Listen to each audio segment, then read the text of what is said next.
Much of what happened after my departure from Middle-earth, I did not witness with my own eyes. But many years later, a ship arrived in Valinor, and with it came the final tales of the world we once saved. When I left Middle-earth with Frodo, I believed the story of the Fellowship had ended.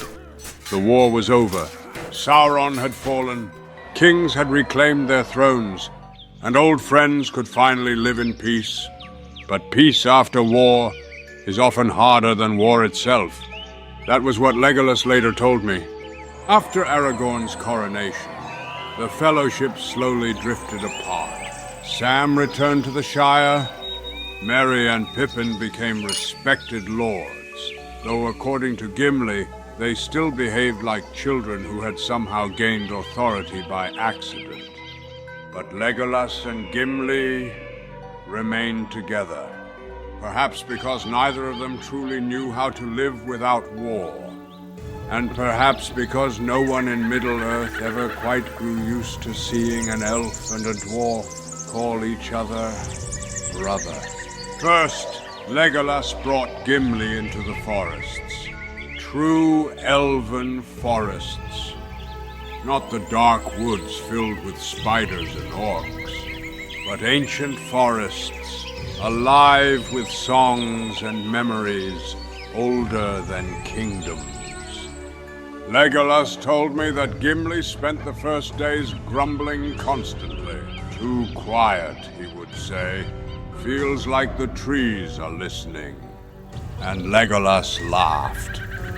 He claimed he had never seen a dwarf glare suspiciously at an oak tree before. But one day they came upon old ruins hidden deep among the trees. No birds sang there. Even the wind seemed careful.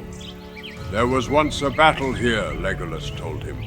And later Legolas confessed to me that in that moment Gimli finally understood something important.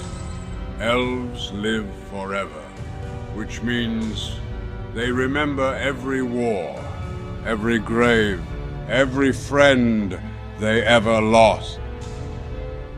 Then came Gimli's turn to show his world. He led Legolas into the caves of Aglarond. According to Legolas, Gimli spent the entire journey expecting the elf to mock the dwarves' love for stone. But when they entered the caves, Legolas fell silent for a very long time. Crystals reflected the torchlight like stars beneath the earth. Underground lakes shone like mirrors, and towering pillars of stone rose upward, as though shaped by the hands of the Valar themselves. At last, Legolas quietly said, "Now I understand your people." Later, Gimli admitted he nearly wept hearing those words, though naturally he denied this immediately afterward. For many years they wandered together, sometimes through the forests of Ithilien, sometimes through the mountains, and sometimes into taverns, where half the room believed they had drunk too much upon seeing an elf and a dwarf arguing at the same table. Legolas once told me that Gimli particularly enjoyed arguing with men about which race was more beautiful, and somehow it was always Gimli who started the argument. But most often they returned to the Shire, because there still remained part of the Fellowship. Sam would always greet them first upon the road. Pippin spoke so loudly it seemed they had only been apart a single day. And Merry, according to Legolas, had grown even more clever with age. But time changes even hobbits, especially Sam. He still smiled, Legolas told me, but in his eyes the shadow of Mount Doom never fully faded. And yet Sam continued loving the world as though he had never seen war at all. I believe that was why Legolas respected him so deeply. Then came news of Aragorn's. When Legolas spoke of it to me, he fell silent for a long while.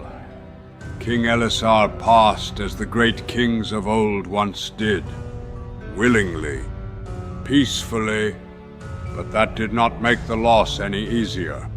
Legolas and Gimli stood beside their old friend's tomb until nightfall. That was the first time I saw Gimli fear time itself, Legolas told me. For dwarves grow old as well, and mortal friends leave far too quickly, even for them. After the funeral, they traveled in silence for many days, and then one evening, Legolas heard the sea. The call that comes to every elf sooner or later. The call of Valinor, of home, a home impossible to forget. Legolas told Gimli, "It is time for me to leave." According to him, Gimli said nothing for a long while, then finally grumbled, "Of course. The moment I grow used to one elf, he decides to sail beyond the edge of the world." Legolas laughed and then answered, "Then come with me." Even now, I do not know how Legolas convinced the Valar to allow a dwarf into the Undying Lands. But I suspect it was not only because of Gimli, it was because their friendship had changed the world itself.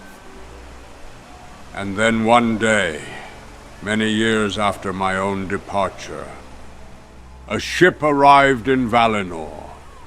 I remember Frodo noticing the white sail first. He stared toward the sea for a long moment, and then smiled. "It's them," he whispered. As the ship came closer, I saw a familiar figure standing at the bow, a tall elf, and beside him a dwarf, who still looked ready to argue with half the world. Legolas stepped onto the shore first. Then Gimli looked around Valinor and muttered, "Well, at least your mountains are decent." "I swear to you," Frodo laughed harder than he had laughed in many years. And in that moment, I understood something at last. The Fellowship did not truly end when Sauron fell. Not after the war, not even after we sailed from Middle-earth. It ended only when its final friends were together once more. Beyond the sea, beyond grief, an elf, a dwarf, a hobbit, and an old wizard. The last witnesses of a fading age.